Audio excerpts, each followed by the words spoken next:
Okay, welcome back, creatures of the night, to another special bonus watch along episode. The one you've been waiting for, the Who Will Survive Survivor Series match bracket winner, Survivor Series 2007, where The Undertaker fought Batista in the Hell in the Cell match, which of course has the screwy finish and everything else like that. But the listeners decided, you decided that this one is the sole survivor. And I've got my good friend from Canada, not Canaanite 10 this time, but Keegan Dimitrijevic joining me here for the Survivor Series 2007 watch along, which feels like forever since I've seen you. How have you been? I've been good, man. Busy but good. I wish I could have came on a few months earlier, but you know what university is like. It kind of halts your plans until it's done, and then you can Yes. kind of resume to your real life. So, Yes, yes. so yeah, but I'm honored to be here. Yes, I remember those times, and I'm glad that you made time to be on here. So it's great to have you back. I know you mentioned my Mean Mark Callis shirt. I just talked about that yesterday with K910, being looking forward to the Legends elite figure. And I said, well, you know what? I'm in the mindset for Mean Mark, might as well wear the shirt on here today. Absolutely, I gotta get that Legends Elite when it comes out of me, Mark Callis, because that's one I never thought they were gonna make. So when I saw that revealed, yeah, it's an instant I pre-order.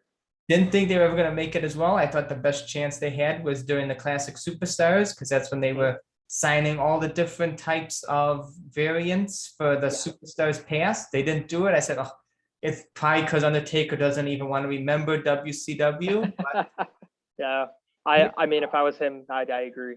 here we are, and we are ready for Survivor Series 2007, a All right. pay-per-view that showed us Shawn Michaels versus Randy Orton beforehand, Mhm. a Triple H Survivor Series team versus Umaga's Survivor Series team, Great Khali versus Hornswoggle, and CM Punk defending the ECW Championship against The Miz and John Morrison.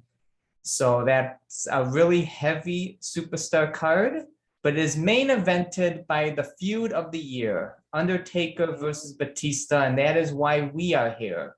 And we are queued up on 2 hours, 16 minutes, and 40 seconds, both on the Peacock Network and the WWE Network, if you are so lucky to still have it in Canada and around the world. And I am jealous of you every time you come on here. Uh, but that is where we are queued up, and I will count us down when you are ready. Are you ready? I'm ready.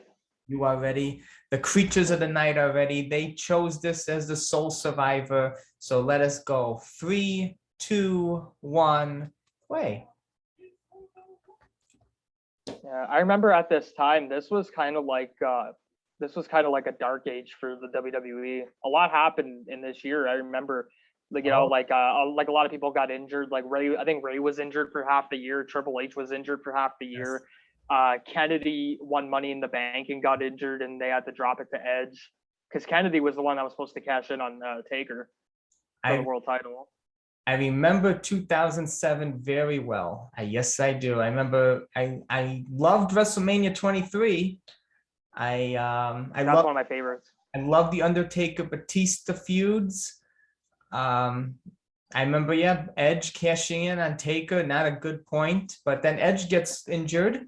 Yeah, and then Edge got injured too. Yeah, like what, 2 weeks later? Yeah, but on Yeah. Triple H misses WrestleMania, the Chris Benoit tragedy, everything hitting the Yeah. fan at one time here in WWE.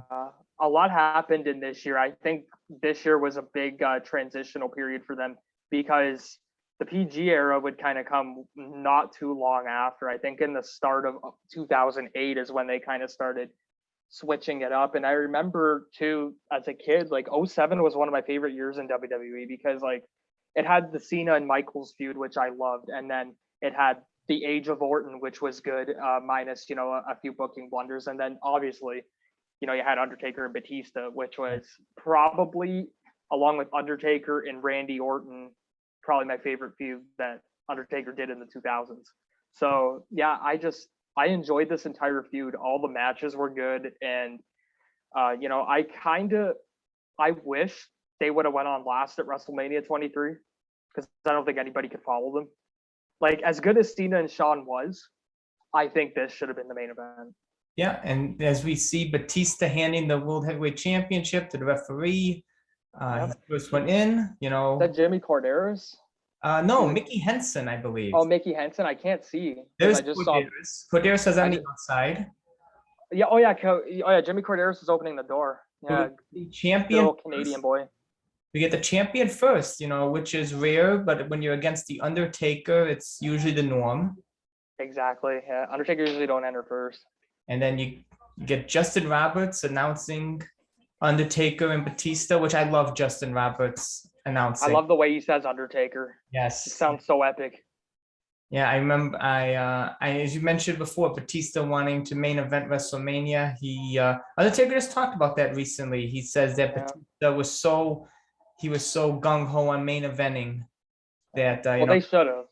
He went in the back after the match and told everybody to follow that. Yes, I heard Batista mention that in an interview before, and I mean they were right, because this was the most anticipated match. This had the big build from the Rumble to Mania. This had the best build. Mm-hmm. Cena and Michaels was really thrown together because Triple H ended up tearing his quad. Yeah. At a New Year's Revolution, because the original plan was going to be Triple H and Cena the rematch from the year prior. So they had to substitute Triple H with Shawn, which granted, if you're going to pick a substitute, Shawn's the perfect, choice. But I mean, this was the big feud of 07. It went nearly all year except Undertaker getting injured in May. But it was, again, it's what carried WWE in this year. And as a kid, I remember, I think I was like 6 years old when this feud was going on. And I enjoyed every second of it. It was two of the top guys, no babyface, no heel, just two guys wanting to be the best and just tearing each other apart.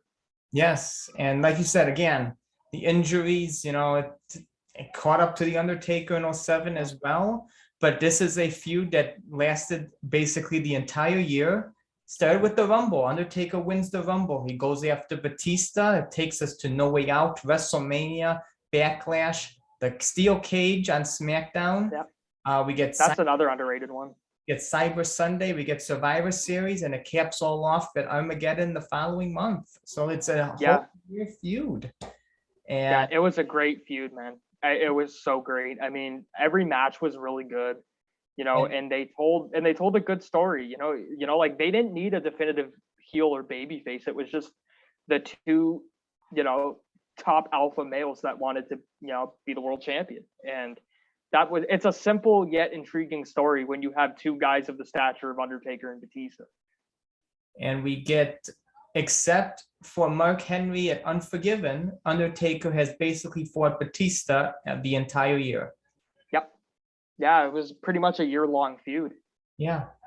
So yeah, it flew by though, because it was just such a fun story. And as we see the Undertaker enters the Hell in the Cell, we get the signature closing of the door. Jimmy Corderas, good old Canadian boy. Lives about 3 hours from me, I think. My math's correct. That's interesting to know. If anybody wants to know where Jimmy Corderas lives, he lives 3 hours away from Keegan. Yeah, I think he's in the greater Toronto area. I'm right across from Detroit. So it's about a 3 hour drive. So it looks like Undertaker squaring off.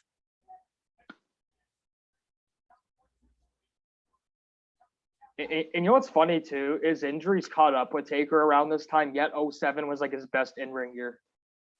Yeah, at least one of them anyway. And Undertaker wasn't really gone long. Like what, 3 months, 3 or 4 months, maybe 3 months, which it's somebody who puts his body on the line. The wear and tear Undertaker has done. Everybody needs a couple months to rest and recoup. Yeah, and I think he got that a lot starting in around like 08, 09. He started taking a few months off here and there to kind of just keep his body going, because feuds like he did three really big feuds within 3 or 4 years. Like he did the Orton feud, which was a year long, Batista, which was a year long, and Edge was almost a year long. Yeah, So, and they were all pretty high octane matches. Not to spoil anything, but the Edge feud will be starting very soon from this match. Yes. And they were all long feuds, and they were taxing matches that he did with all three of those guys. So, and that's not even counting the other like 10, 15 years he was there before these feuds.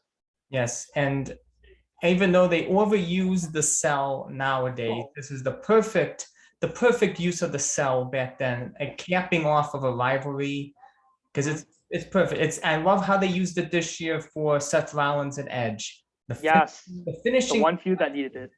Something that needed it, and this is a feud that needed it. It's a feud that Undertaker and Edge needed, as we get a SummerSlam the following year. So it's great to see these two heavy rivals here in the cell, as we see Undertaker picking up Batista for Snake Eyes and now the running boot, which connects. And Batista doesn't get enough credit for his selling either. Like the way he sells Snake Eyes in the boot, it's just, especially for a big guy, he sold it perfectly. I thought that was a nice touch to the match. Always liked Batista, especially working with Taker. They could tell they work well together, especially it's a big guy, an Undertaker. Sometimes big guys it's iffy. Yeah, it's very hit and miss with big guys. Yeah, but I coincide Batista much like a Triple H. He's a big guy that really gels well with the Undertaker. Yes. Yeah, I think Triple H and Undertaker are his two best rivals.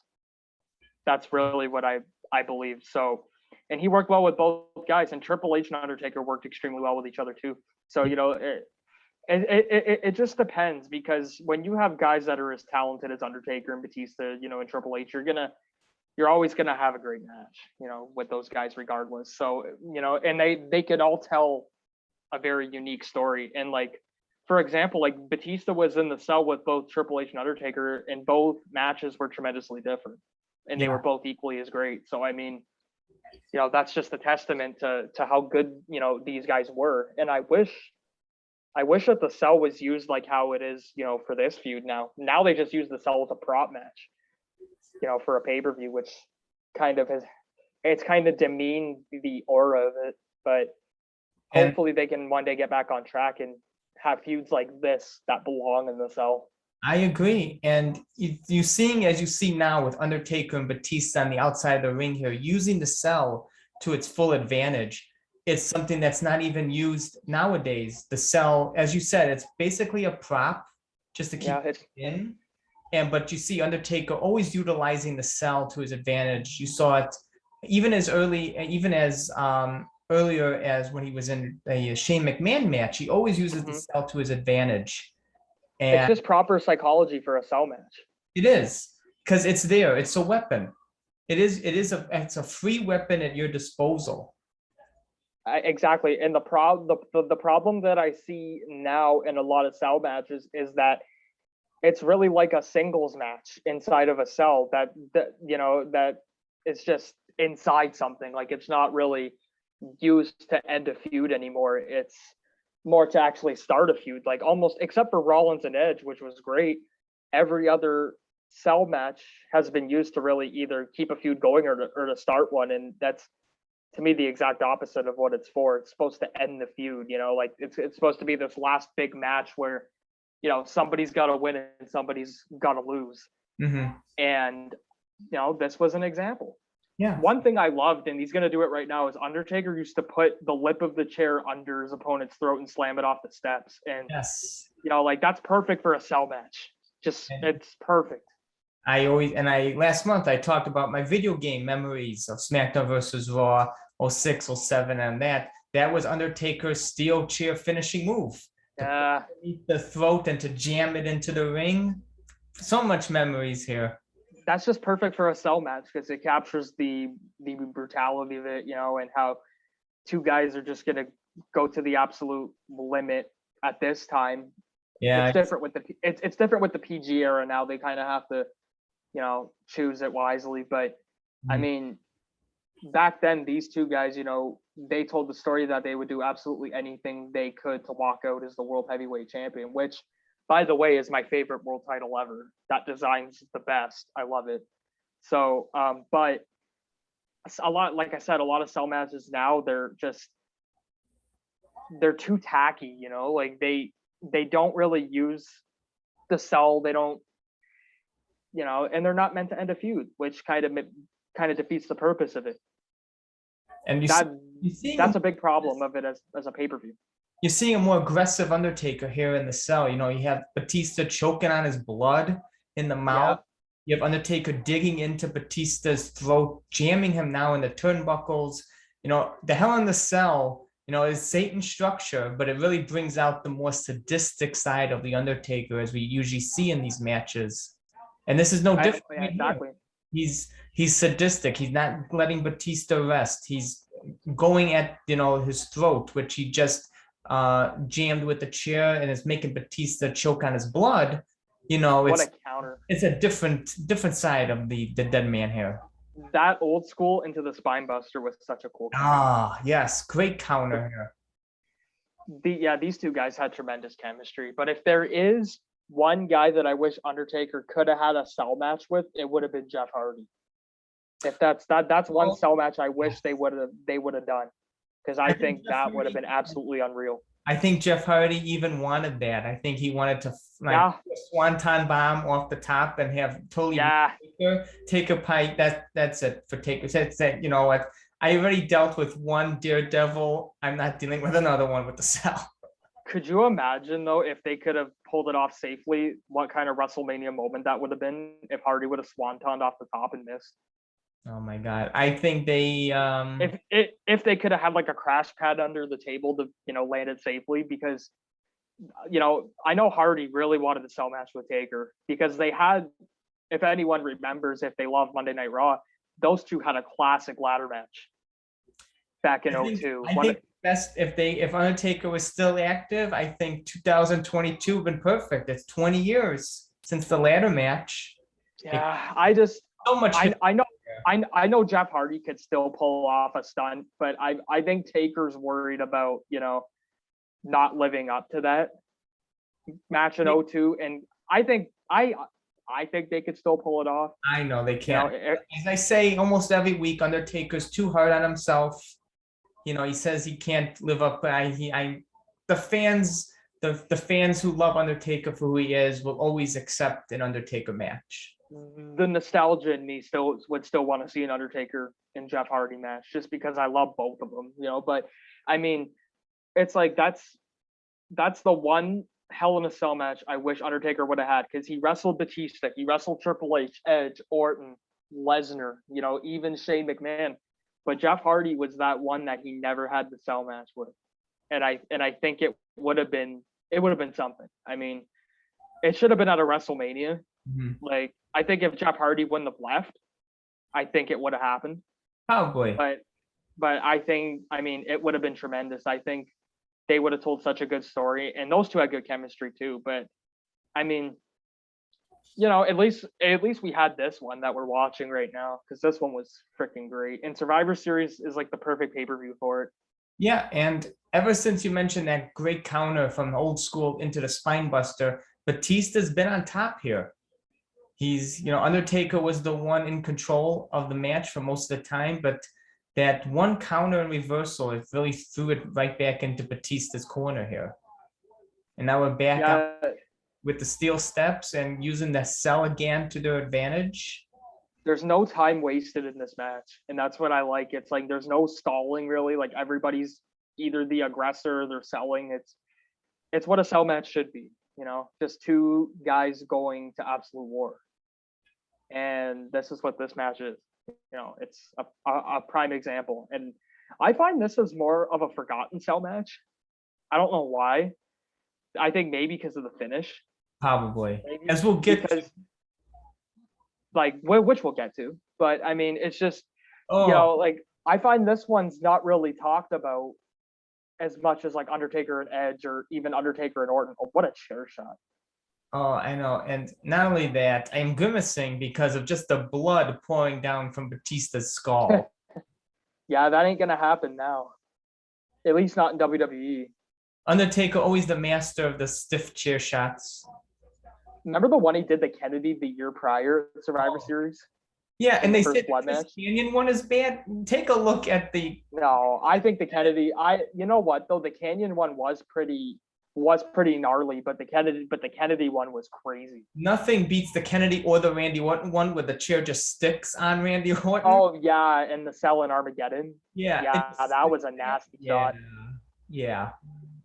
Yeah, that was a nasty shot. I mean, Undertaker always had great chair shots though. He just knew how to use a chair. Yes, he did. Let's see. You don't want it to look, too soft or fake. You got to make it look some kind of believable. Well, because even in the Untold thing, like Undertaker told Orton, like, I'm gonna lay it into you. Like it's a cell match. Like it's gotta, Gotta look we good. gotta make it look legitimate. Oh, at the top rope here, Batista's trying for the suplex Undertaker off. Oh, he did. Oh man. Batista is bleeding like Vince McMahon at Survivor Series 2003. Oh, that buried a live match. Oh, he's going for the triangle Hell's choke. Gate. It's almost like this is Hell's Gate before Hell's Gate. Pretty much, yeah. Because when did he start using the Hell's Gate as a finish? Oh wait, I think end of 07, like right around here, beginning of 08. Yeah. Yeah, because I remember when he started using that, and I thought it was such a cool submission. He brought that right out of the UFC, but then he added his little torque to it by putting his shin under the throat. Yes. And then he added that, which I thought was a really cool idea. Yeah, he's the greatest, man. Oh man. Yeah, Batista got his blading tips from Vince on this day. Yeah, definitely. Or Ric Flair or somebody like that. I mean, all the guys Triple H knew how to blade well too, but I mean, yeah, but sometimes I think when you're ending a feud, you need some kind of color. And I think that's one thing that hurts a lot of cell matches now is, there's not color in any of them anymore. Yeah, I think just on the bump recently, Undertaker was talking about that match with Vince. He says that Vince still tells him every now and then he punched him right below his eye, caused him to bleed more than it should have. I remember that shot with the shovel he gave him? And that was Vince's retaliation to Taker. He hits Undertaker with the shovel. And then Undertaker's reaction too when he hit Vince with the shovel. That was a brutal shot. Oh yeah, just the smacking McMahon. I remember the blood on the. He should have did that to him after he said we're gonna end the streak. That's what he should have done. I didn't have a shovel handy. No, but that Taker and Vince match was fun though. It was. Every match with Vince is always fun. It's always fun to see Vince in the match. And Undertaker's always, gonna have great matches. So Batista now is just laying into the Undertaker with the steel step. This is a proper cell match. I mean, like if people want to go back and study a cell match, this is one of them that I think everyone would recommend. I think Undertaker's cut the hard way here. It looks it. Yeah. I mean, I think sometimes you can tell. Sometimes you can tell, and other times you can tell when it's, Yeah, because I think the hard way. One hit Batista get on him. I think Undertaker reacted wrong. I think he actually felt that one. I think he bled the hard way in the second Brock match too. I remember that one, and I think he bled the hard way on that one too. Oof. You can just tell sometimes when it's the hard way. Oh, is it Last Ride? I think so. This is one of my favorites. Oh! One of my favorite spots from Taker, getting the person from the corner to the last ride. Yeah, such a good spot. It is. And now Taker's selling that he can't make the cover until a little bit later, which is going to give Batista time to kick out. Good psychology. Taker's like the master at psychology, though. Like he makes every match make sense. If only we had JR on commentary with Michael Cole or JBL. Oh, I wish. JR's perfect at calling these conclusions to feuds. Yeah, I love JR just calling Taker matches because he's just great on that. Well, because he's the greatest commentator in my opinion of all time. He just knows how to get everybody over. And his excitement for it just gets everybody going. So JR and Jerry Lawler is easily my favorite pairing ever. I love King and Ross. Who doesn't? And if you're, those two guys feed off each other. Like how Heenan and Monsoon did back in the day. They just feed off each other, man. Perfect chemistry. I also liked Michael Cole and Taz too, until Taz did ECW. Oh, Spinebuster. Man, Batista had such a good Spinebuster too. Oh man, this is just back and forth action, no stopping. Here's another one. Second Spinebuster. Yeah. Yeah, this was, like I said, this was kind of a forgotten match. I mean, because exactly when I was doing that bracket, I forgot they fought in 2007 in a cell match here. Well, it's because how many classics did they have in 07? They had the Mania match, and then they had the Last Man Standing at Backlash. They had the cage match, and then they had the Great Cyber Sunday match. So this one was kind of like the last big one, and it's somehow kind of forgotten. But I mean, like every match was so good though. Like every match just was different. It was off, they told a different story. It made sense, and it's just, man, like these two guys, I've watched every one of their matches multiple times, and it's just, you don't get sick of it. These are the kind of feuds that I think they need to bring back. Feuds that are organic, and there's not, like, as Pat Patterson would say, there's not a lot of gaga in it. It's just two guys just wanting to be at the top. What a Batista bomb. It was a hard Batista bomb through the table. Like they just need more organic stories like this, like there doesn't always need to be a definitive babyface and a definitive heel, it just two guys want to be at the top. Like I said multiple times prior, they just need to bring back those kind of stories. It all started with a Royal Rumble. When Undertaker wins, he chooses Batista. How many times you get that before? The Royal Rumble, they usually go to WrestleMania and then that's it. Yeah, and then it's done. But this continued. Yeah. Oh, that hard Batista bomb to the table. I think a lot of people thought he was going to pick John Cena. That's what I think a lot of people were thinking. I was thinking that. And then he ended up picking Batista, which I think was the right call. I remember in 07, I thought he was going Cena. I thought it was going to be Raw versus SmackDown. Yeah, so Undertaker would go to Raw and challenge Cena. Yeah. Assuming Taker would probably win and then end up going to Raw. Yeah, that's what I was thinking.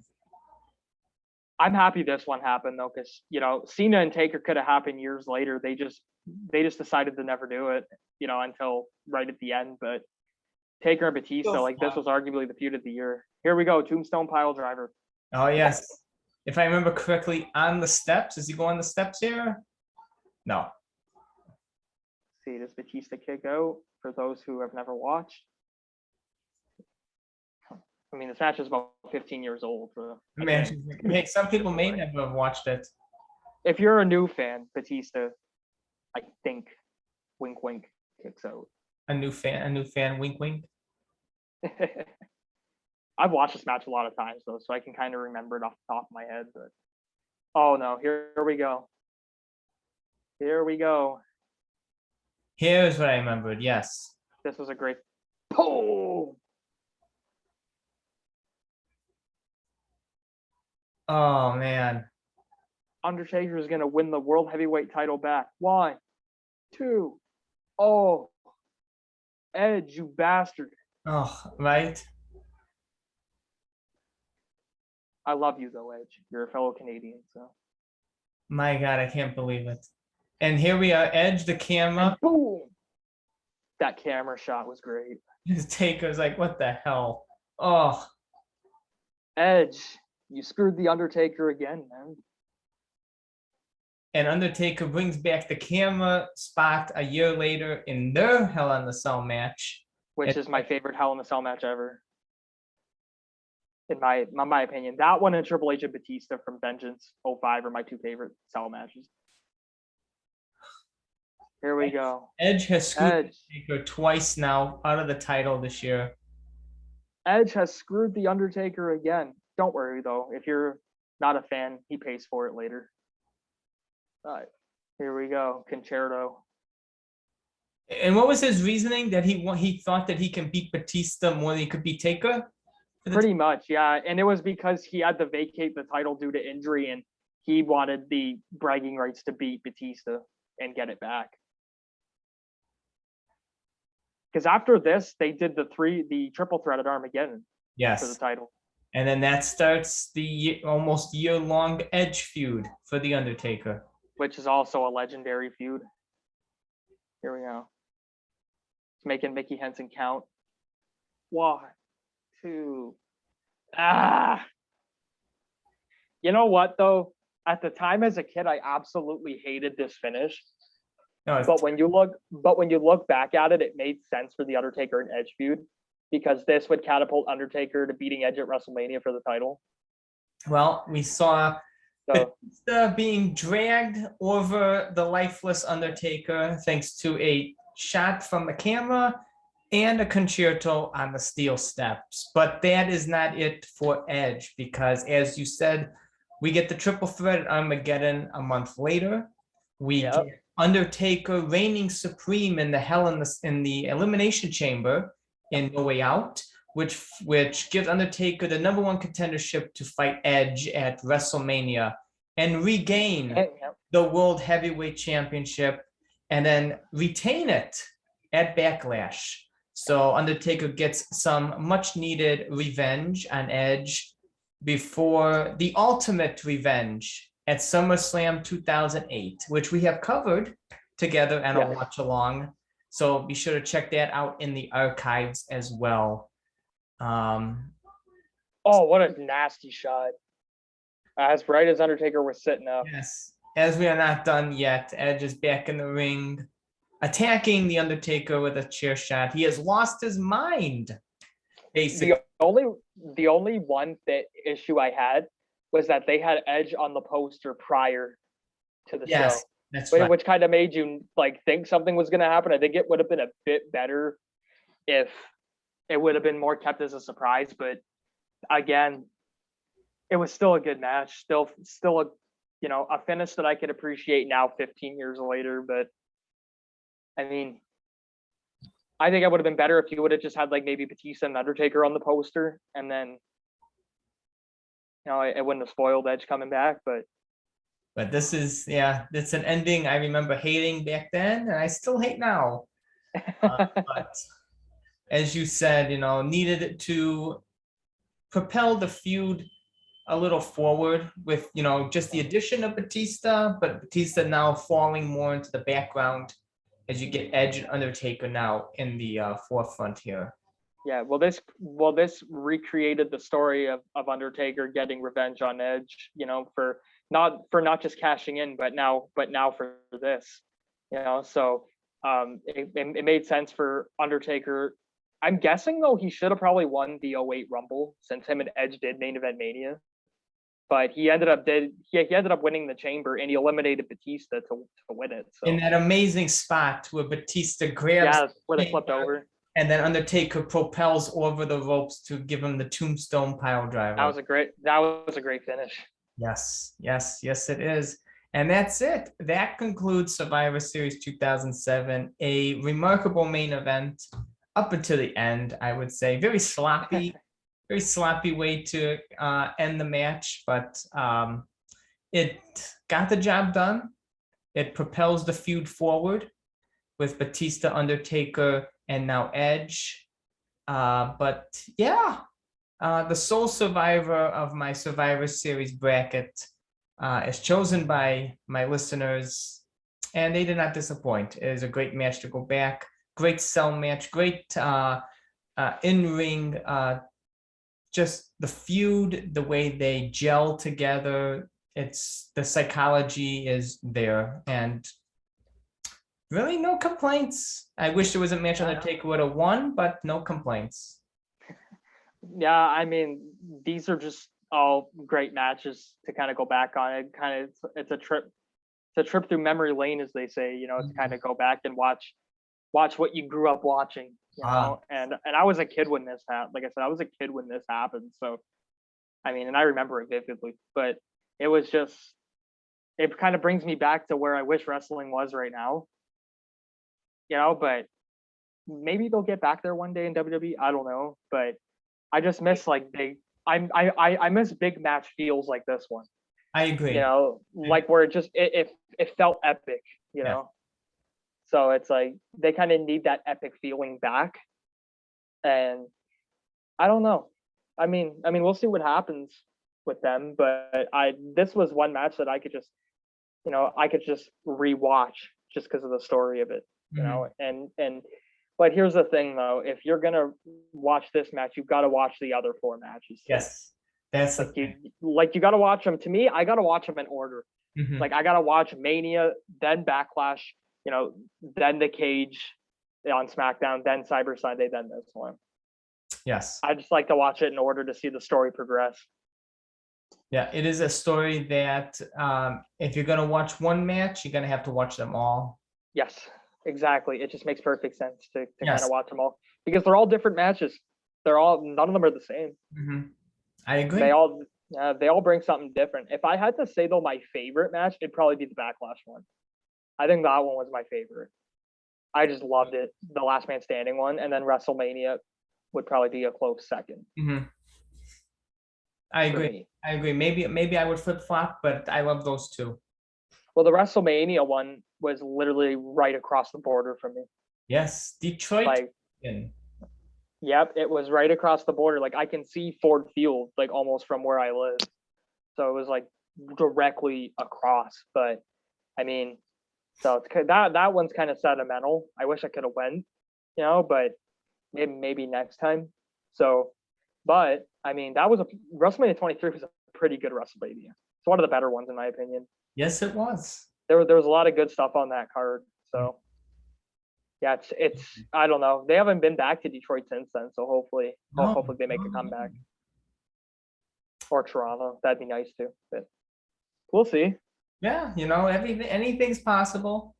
Anything is possible, especially as they say, anything is possible in the WWE. And it may be predictable sometimes, but when they give you the unpredictable stuff, it's freaking great. Yes, that is true. That is true. And as we saw in this Hell in a Cell match between Undertaker and Batista, anything was possible, not predictable at all. Especially the ending. That was not predictable. And want to thank you again, Keegan, for joining me for the very special watch along. And I can't wait to have you back on. Missed your insight on these Undertaker matches. And maybe we'll go back and do another Undertaker Batista match. Maybe we'll do the Backlash for the WrestleMania one. Absolutely. I would 100% be on board with that. We did the ending of the feud. Maybe we go back and do the beginning of the feud and start with WrestleMania 23. I think that should be on the ticket next time. Absolutely. There's so many matches I could pitch. That I can watch. There's so many. List. Or you gave me that list. Well, I'm gonna have to give you another one eventually. Well, we'll start cutting into them. Yes. And we're gonna have to narrow them down somehow. I agree. Yes, we do. Well, like maybe do a vote or something. Like we'll put 4 of them on and just kind of, see what happens. Because like, I will never decline watching a Taker match. Like it doesn't even matter what match. Like I'll watch whatever's there. So. Yeah, I agree. It brings you right back into the nostalgia in your childhood. Absolutely, man. Yes, and thank you again, Creatures of the Night, for choosing Survivor Series 2007 as our Who Will Survive Sole Survivor. And until next time, I hope you have enjoyed this watch along. And until next time, when Keegan joins me again at same Taker time, same Taker channel, keep on rolling, baby. Until next time. Thank you again, Keegan. My pleasure.